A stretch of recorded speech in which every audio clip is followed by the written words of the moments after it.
Thank you very much for coming back into the presentation room. I know how difficult it is to drag yourself away from the coffees and the exhibitors. Now, for those of you who are event organisers, and that's probably 60% of you, you will know that you have to think on your feet. You'll know that you have to be agile and adaptable. So, and a perfect example of that is the fact that the person that you are planning or was hoping to hear from now, James Robinson, Managing Director of Limelight Sports, is stuck on a train. And he will be here. He will be presenting at 3:55, where coincidentally there's a nice gap waiting for him. Katie has very, very kindly agreed to step up and have a fireside chat with me. Katie is the head of major event delivery in Birmingham, city of Birmingham. She's got some interesting experiences over the last 12 months and before that, and she's got some interesting plans and KPIs to deliver for Birmingham generally over the next 3 to 5 years. So neither of us will be personally hurt. If you would prefer to listen to Tom and the Jockey Club and for him to talk about horse racing and everything that the Jockey Club are doing. So if you do want to sneak out, please feel free to do so. And Tom's in the 1864. It looks like most of you are staying, so thank you for that. So I think we might as well kick off, actually. I think everyone who's going to be here, everyone who's going to be here is here. So Katie and I sort of semi-rehearsed this yesterday, so you have to forgive us if it's a little bit sort of off the cuff. But Katie, tell us a little bit about your journey and how you've got to where you are now. Not necessarily starting from birth, but maybe from graduation and then your experience within the events ecosystem. Well, good morning, everybody, and I'm sorry that I'm talking about a completely different topic than you thought, but hopefully it'll be valuable. I always wanted to work in sport. Getting school reports that said if she spent a little bit more time on her academic study rather than the sports pitch and field, she might get somewhere, was sort of the theme of my schooling. Anyway, that's all I wanted to do, work in sport. I went to Carnegie, graduated with a BA in leisure studies because I didn't really know what in sport I wanted to do other than I did not want to be a PE teacher. So I started off in facility management for about 5 years, hated it. And then I joined Adecco, who are a big international recruitment company, in the marketing team. And they started getting involved in sponsoring major sporting events. And so the first event that I was involved with was actually the Commonwealth Games here in Manchester in 2002, running Adecco sponsorship. And we managed the volunteer programme basically for the organising committee. And that was my light bulb moment. I should be working in sports marketing. So after the games, I moved to what is now Swim England, the ASA, and British Swimming as commercial director, looking after swimming badges and sponsors and the comms team, built the website, all sorts of things like that, and was very fortunate to be involved in the London Olympic and Paralympic cycles. From there, I was fortunate to be headhunted, and I went into the Football Association as the head of women's leagues and competitions to take the women's super leagues to the next level. So I joined with 8 teams, and as I left, we had 12 teams in Super League and the Championship, and a full-time professional model built, and also delivered the business case to take the Women's FA Cup to Wembley as its permanent home. So I'm very proud of every little girl now can have and realise the dream of playing at Wembley. So 5.5 years at the FA, decided I wanted to do something else, and I stepped away. It was quite a big decision, really, but wanted to do something else. I stepped away and set up my own consultancy. So I've been working with the RFU on their Premier 15s League, did some work with England Netball, spent 18 months at UK Athletics looking at their event strategy and competition programme. And the last 6 months I've been working with British Gymnastics and Birmingham City Council to set up next year, November, is the World Trampolining Championships in Birmingham. And as a result of that, I've got roped in to, very kindly, by Birmingham City Council to head up and set up a new role to really take the legacy out of the games and make sure that the city, because all the organising committee, most of those people will disappear. Some people will go back into their day jobs in the city. So make sure that we build the capacity, retain as much knowledge and expertise in the city so that we're really ready to deliver all the events that are coming our way. Brilliant. So it's great to see that Bully the Bull will continue to inspire and the next generation with general athletics, and the legacy of the Commonwealth Games is up and running already. Tell us a little bit about that World Trampolining Championship preparation. So you've been doing that now for 18 months, a year? 6 months. 6 months. So when you started, what were the key challenges that you faced? And 6 months on, what does the next 6 months look like, and what are you trying to address? And particularly thinking about suppliers in the room, are there things that you're really wrestling with and you're thinking, I just don't know how I'm going to solve that? So let's start with the last 6 months and then the next 6 months. Okay, so I joined with, I'd had a few board meetings and that was about it, because everybody was so focused on delivering the games, and you can't underestimate how much resource and effort and energy that the games took, which all delivered an most amazing event, didn't it? It really put Birmingham back on the map, which is fantastic. But what was the things that I did the most is trying to get people in various departments in the city, trying to understand how they could support and integrate the delivery, because previously everything had been done by a relatively big team within the council events team, which over COVID and various other things has disappeared to a handful of people now. So I would say I'm very tenacious. What I'm learning is to have a lot more patience, that things take a lot longer within a city council environment. So setting up and working within the procurement regulations has been particularly eye-opening for me. But we're there now, so we've got all our equipment procured, our trampolines and tumble tracks and everything is now in place, but that's taken 6 months to do, which was a lot longer than anticipated. So it's been pulling all the bits together has been the challenge.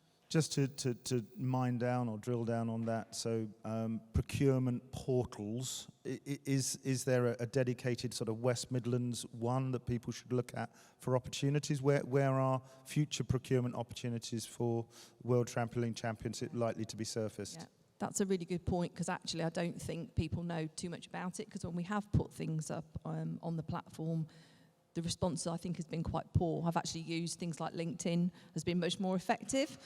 So Birmingham have a platform called Find It in Birmingham, and you need to go in and register as a supplier and the industry that you work in, and then all of the opportunities across the city and wider across the West Midlands are posted on there. So I definitely encourage people to find it in Birmingham. Yeah. You getting that, Adam? Yeah.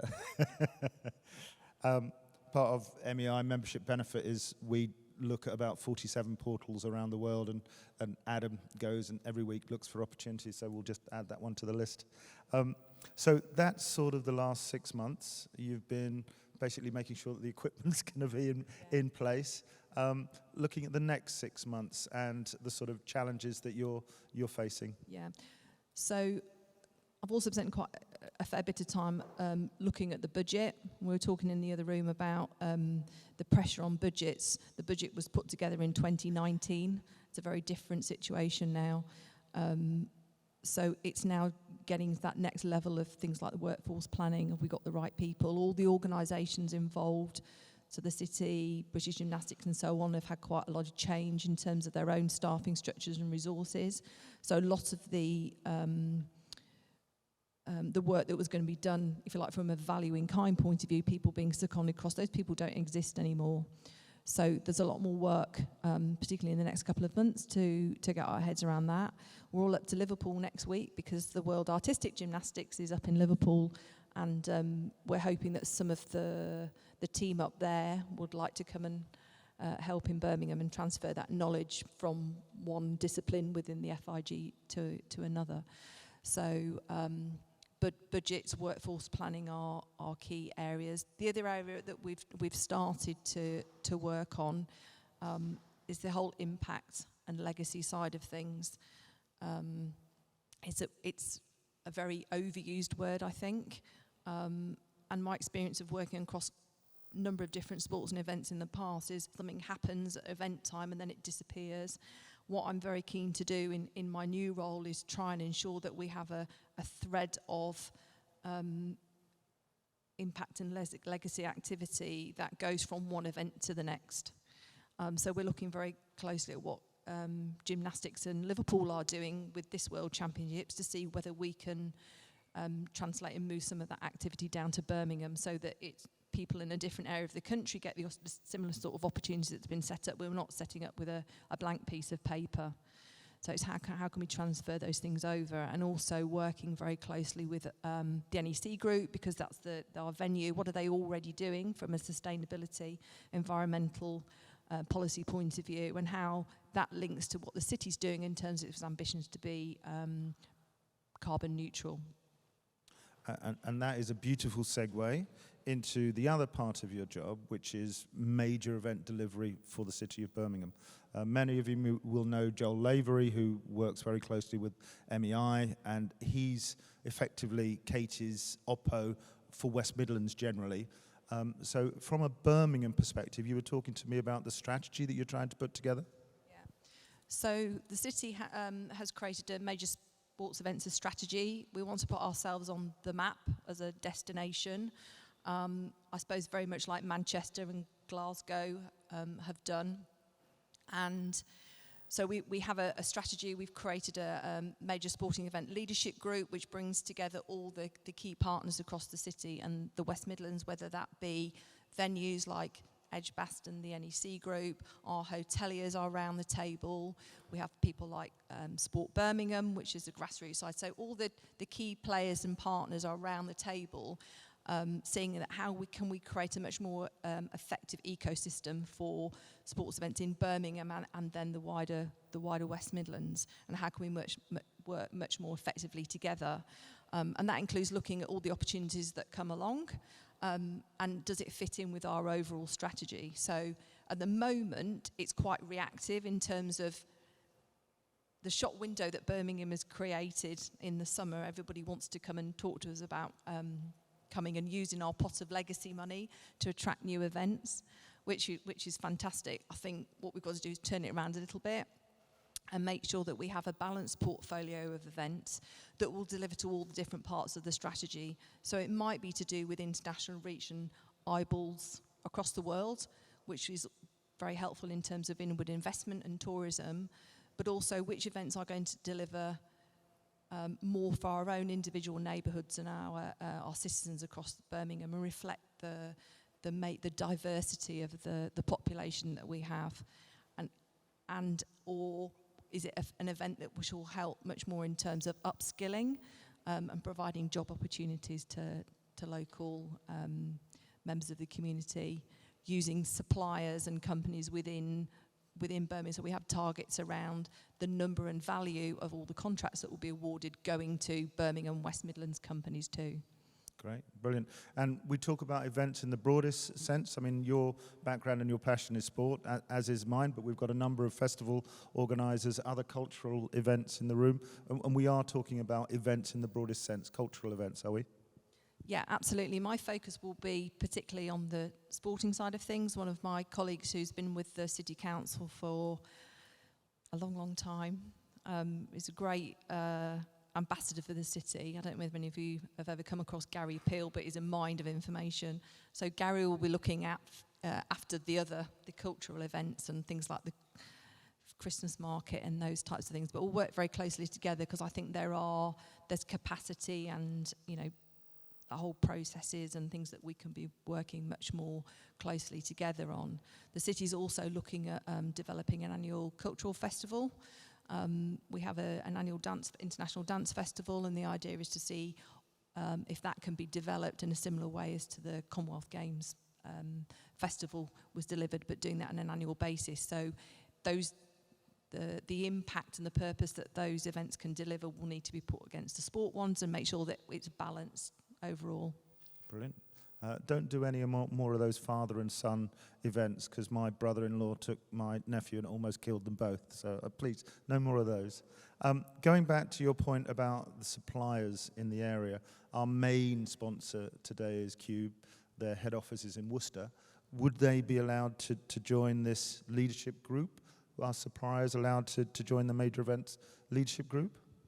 That's a very good question. At the moment, we haven't got any direct suppliers around that group, but I'll certainly take that back and see how we find a way to better engage that group. Yeah, for sure. Yeah, you have to. The suppliers are working globally. They can bring global experience. One for you, Mark. Yeah, well, happy. Right. Just on that, one of the things that I've found most challenging is the whole procurement system. And, city councils have procurement frameworks for all sorts of other things, but they're not necessarily flexible and agile enough to deliver to events. So that's a project that I'm working on actually with the procurement team to see how that we've looked at all the different types of services and products that we need to deliver. We're using the trampoline championships as a template, but all the different things that we need, and can we get frameworks set up for all those different areas, so when the next event comes in, we've already got people lined up. We haven't got to go through that whole process again. So yeah. Very, very wise, very sensible. So I'm conscious that this is sort of a bit of a fireside chat, and you'll notice that you're all a bit closer than you were. I'd really, really like to get you guys involved. Is there any questions from the floor for Katie? Got the microphones at the back? Yeah. Do you want to come forwards, because then you can see the hands. So somebody must have a question for Katie, please. See, they're not. No, they're really Yeah, not. they weren't expecting me. They're not engaged. I'm not sure I'm going to give them lunch. Okay. Well, let's keep drilling down on this strategy for winning portfolio of events. Obviously, not every event is going to be right. You mentioned that the World Trampolining Championships is going to be. You mentioned that the World Gymnastics is going to be in Liverpool. Clearly, that's the World Championship, so it's going to be a long time before that will come back to the UK. So that's not really realistic for a while. What type of events do you think are right for Birmingham? Have you got any sense of that planning? Because not everything's going to be right. Probably not E1 powerboating would be right for Birmingham. Yeah. So we have a very long list. We're planning out to 2032 at the moment in terms of what we would like to attract. So there are a number of events that are at various different stages of the process of being secured or looking at, from a feasibility point of view. The 11th of November, we present to European Athletics on a European Athletics Championships for 2026. It's an event that's never been held in the UK. Athletics, we hope, will now have its home in Birmingham now that the Alexander Stadium has been redeveloped. I mean, UK Athletics are actually based in one at the stand. Their offices are in Birmingham.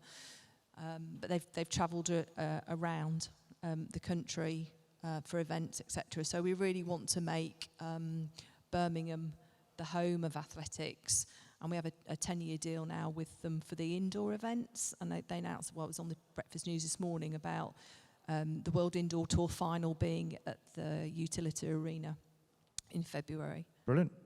Okay, last chance. Well done. Yeah, two. You've been embarrassed into putting your hands up. Thank you so much. So yeah, we'll go ladies first. Just say who you are and where you're from, and then your question, please. Hi, Alice John, Sports Business Group at Deloitte, based in Manchester. Really interesting conversation, thank you. I wanted to get your perspective on legacy, in particular how you can translate major event success into grassroots participation legacy, any sort of key success factors, what you think has worked, what you're doing in Birmingham around that. Thank you. I think it's incredibly important. I mean, my time at the Football Association really showed me that if you get elite success, how that drives participation, and more girls and women getting involved in football than ever before. So it clearly works, and we have to find a better way of making it happen across all the events. Whenever we have funding from UK Sport for the major events, there is an element of that, of deciding what you want to do from a participation point of view, and those very key targets put into those events. We've just got to make sure that those are realised. It's definitely a challenge. One of the questions that I've been asking my colleagues in the sport team is, from a sports development point of view, which sports are they concentrating on? And that comes down to the facilities we've got within the city and their overall sports development strategy. Because there's no point us going after an event if we inspire everybody to get involved and then there's nowhere to go and do it within the city. So we've got to get better at linking those two up, and sports that would be attractive to our diverse population. So, for example, I'm hoping I'm not betraying any confidences here, but we're talking with squash at the moment about bringing the British Squash Open to Birmingham. On the other side of that, with squash out of the legacy from the Commonwealth Games, we're looking at sites to put the squash balls out and about in the community. So all those different points where they took a court in the run-up to the games, actually putting a facility in that's permanent and making sure that whoever's going to look after it and drive it, the participation, that support is provided to the local community.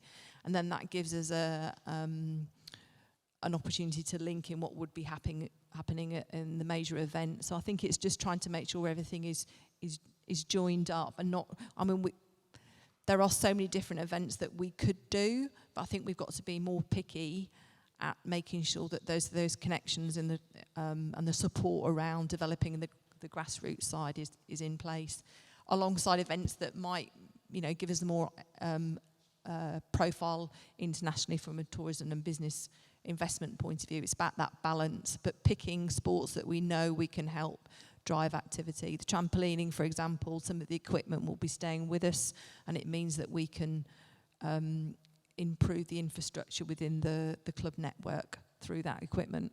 Brilliant. Thank you very much.